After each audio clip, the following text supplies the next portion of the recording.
Você tem se colocado como um crítico, né, do STF, do Moraes, do Estado inconstitucional, vamos dizer assim, de coisas que a gente tem visto no Brasil. E pelo menos na minha avaliação, muito do que nós vemos em relação ao STF é pela criminalização da palavra, né? A palavra foi criminalizada pelo Tribunal Supremo. Mas também já vi manifestações do senhor de que entendeu ou entende que houve tentativa de golpe em relação ao 8 de janeiro. E muitos críticos dessa narrativa do golpe é de que isso tudo se deu também pela palavra, esses inquéritos todos abertos porque as manifestações foram antidemocráticas, supostamente, ou porque houve milícia digital. Enfim, a gente está sempre em torno da palavra, de criminalizar essas pessoas que supostamente deram o golpe pela palavra, por terem se manifestado. Como é que o senhor concilia essas duas coisas? Um STF que se excede por criminalizar a palavra e um golpe que, enfim, ou uma tentativa de golpe que se houve também foi em razão da palavra daqueles que se manifestaram nesse sentido ter sido vista como criminosa. Marcílio, esse é um dos assuntos mais difíceis de explicar para as pessoas, porque existem as simplificações que todos fazem. Então, quando eu falo da tentativa de golpe, eu não estou falando do dia 8 de janeiro. O dia 8 de janeiro, para mim, é um rescaldo de um processo. O dia 8 de janeiro foram pessoas que foram levadas a crer que elas tinham que ir para frente dos quartéis para salvar o Brasil de um golpe do Lula, um golpe do petismo, um golpe do STF, um golpe comunista. E elas ficaram sem comando ali, se organizaram numa manifestação, foram alvo, como depois foi demonstrado, de um ardil ali, aparentemente, tem que ser cuidadoso que eu falar, do Flávio Dino, mas do então governo Lula, que não colocou as forças de defesa para fazer a segurança. E eu organizei já muitas manifestações pelo Brasil. Todas, especialmente as de Brasília, contavam com presença de forças nacionais. Ali não tinha.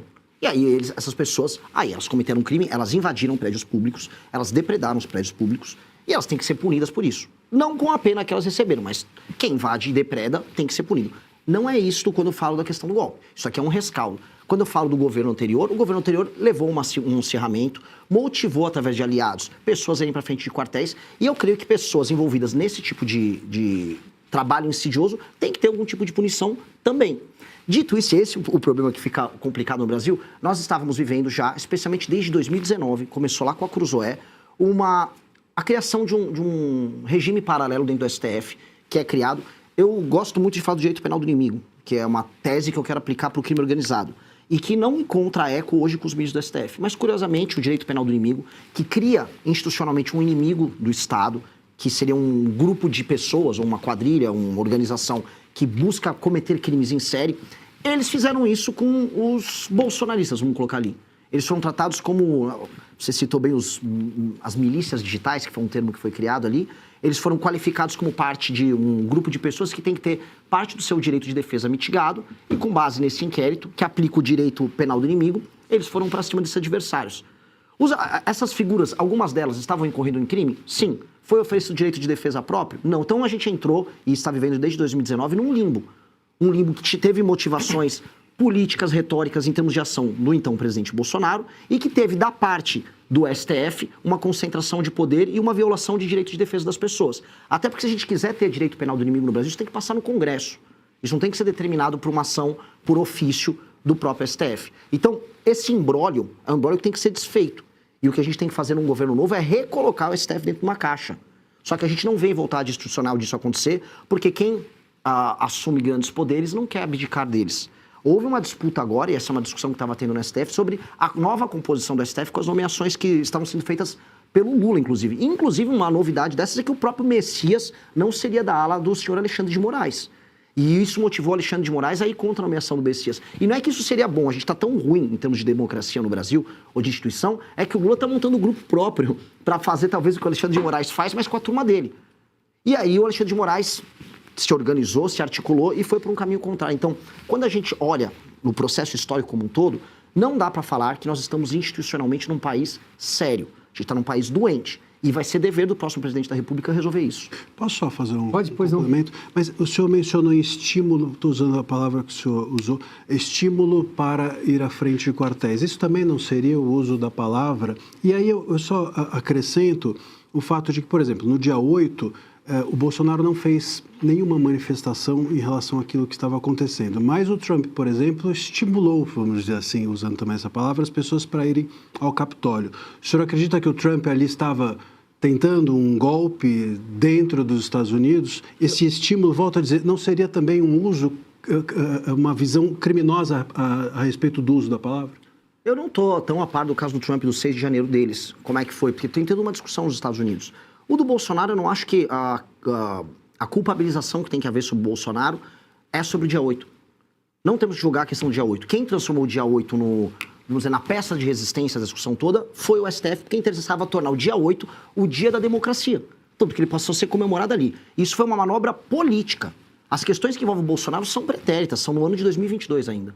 Eu não acho que tenha relação com o Bolsonaro a questão do dia 8. Acho que o que o Bolsonaro deveria ter feito, aí assim, como um líder político, era mandar aquelas pessoas saírem dali.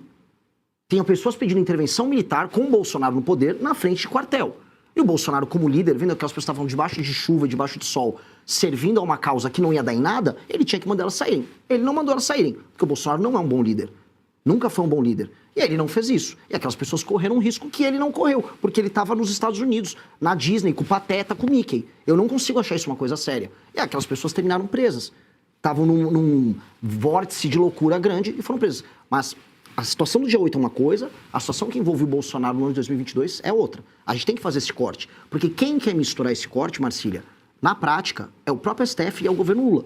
Tanto que eles querem, já a gente vai ver, vamos querer transformar em data de comemoração. Dia 8 de janeiro, dia que a democracia venceu. Organizaram manifestações todos os últimos anos e todas lotaram. O governo já fez isso. O governo fez, porque o governo quer criar isso. Eles querem criar, veja só. É que sem o dia 8 não teria como haver a possibilidade de criminalização, porque o dia 8 foi o ato de execução que tornaria uma cogitação, suposta cogitação de golpe, em um crime. Precisaria do ato de execução, né? E o dia 8 foi usado pelo STF como esse ato. É aí onde o STF erra. Você deveria determinar uma outra punição para os envolvidos. Não, mas sem o dia 8 aí não houve então golpe. Sem o dia 8 eu não creio que é o culminar de um golpe. Isso é a narrativa que foi construída para isso.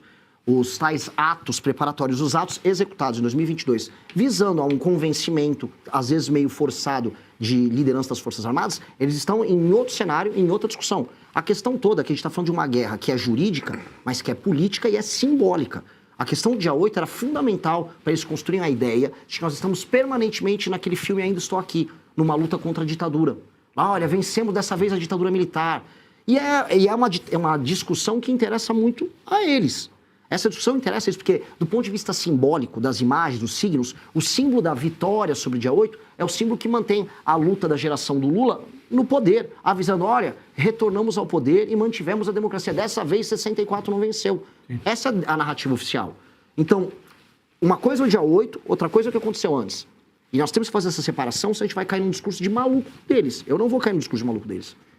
Deixa eu só fazer uma observação aqui. A produção está me avisando que eu tenho tratado aqui o Renan como candidato, que é uma forma apenas de um vocativo aqui, porque sim, é pré-candidato. A legislação eleitoral brasileira é um negócio anacrônico até o limite.